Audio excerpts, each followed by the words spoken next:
Bu yil 28-iyun Amerika poytaxti Washingtonda rasmiy boshlangan 2022 yillik xalqaro diniy erkinlik oliy kengashi Uyg'ur masalasini, bo'libmi Uyg'urlar duch kelayotgan diniy bostirishlarni musulmonlar dunyosi va xalqaro jamiyatiga anglitishga keng sahna hazırlab berdi.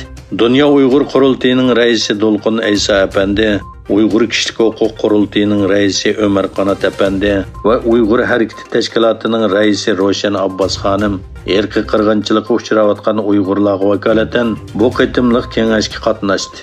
Amerika hukumatining sobiq xalqaro diniy erkinlik bosh elchisi Sambiro Numbek apandi va Tom Lantos kishilik huquq va adolat fondi raisi Dr. Katrina Lantos Sivit xonim Uyg'urlar uchrayotgan erki qirg'inchilikni tilga olib turib, dunyoning har qaysi joylarida diniy kimligi tufaylidan bostirishga uchrayotgan millatlarning diniy erkinligini qo'g'dashning muhimligi to'g'risida so'z qildi.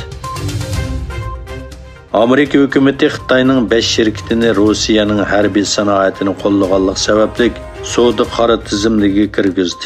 Amerika Savdo Ministerligining aytishicha, qora tizimligi 5 Xitoy shirkati Rossiyaning 24 fevral Ukrainaga keng ko'lamda tajovuz qilishdan ilgari qora tizimlikdagi Rossiya organlarini mol bilan ta'minlagan.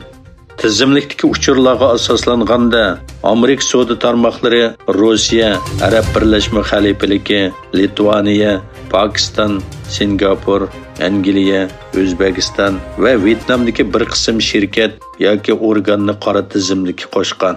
Ammo qora tizimlikka kirgizilgan 36 o'rinning 25i Xitoydagi tijoratni asos qilgan shirkat organlar ekan. Shimoliy Atlantik Ahdi Tashkiloti rahbarlari Madrid boshliqlar yig'inida qabul qilingan yangi strategiyalik huquq mujitida Xitoy tunji qitim tahdid deb tilga olindi. Strategik shirkat deb qaralgan Rossiya bu qitim eng muhim va bevosita tahdid qatoriga kirgizildi. Angliya Tashqi ishlar ministri Liz Truss Avam palatasida so'z qilganda Xitoy bilan jiddiy vaziyatni boshdan kechirayotgan Tayvanga harbiy yordam berish taklifini berdi. Truss mundaq dedi: Ukrainaga burunli mudofaa qurollari avatishimiz kerak edi. Tayvan masalasida buningdan saboq olishimiz lozim. Avatilgan qurollarni o'gitish uchun mu oylar ketdi. Shunga qancha tez qilsak shuncha yaxshi.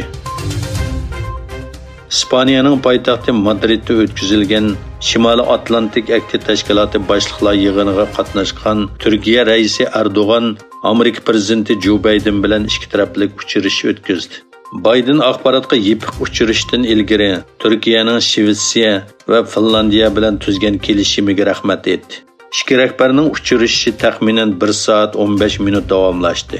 Shuning bilan birga Erdo'g'anning Amerika prezidenti Joe Biden bilan Angliya bosh ministri Boris Johnson bilan bo'lgan samimiy suratlari kishilarning diqqatini tortdi.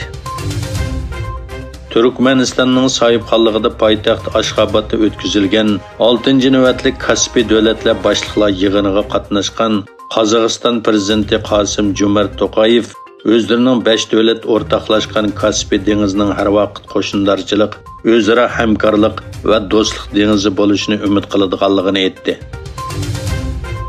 Shimoliy Atlantik Ahdi Tashkiloti davlatlarining rahbarlari Shvetsiya va Finlandiyani ittifoqqa qatnashishga taklif qilishni qaror qildi hamda kirish kelishimiga imzo qo'yishga qo'shildi.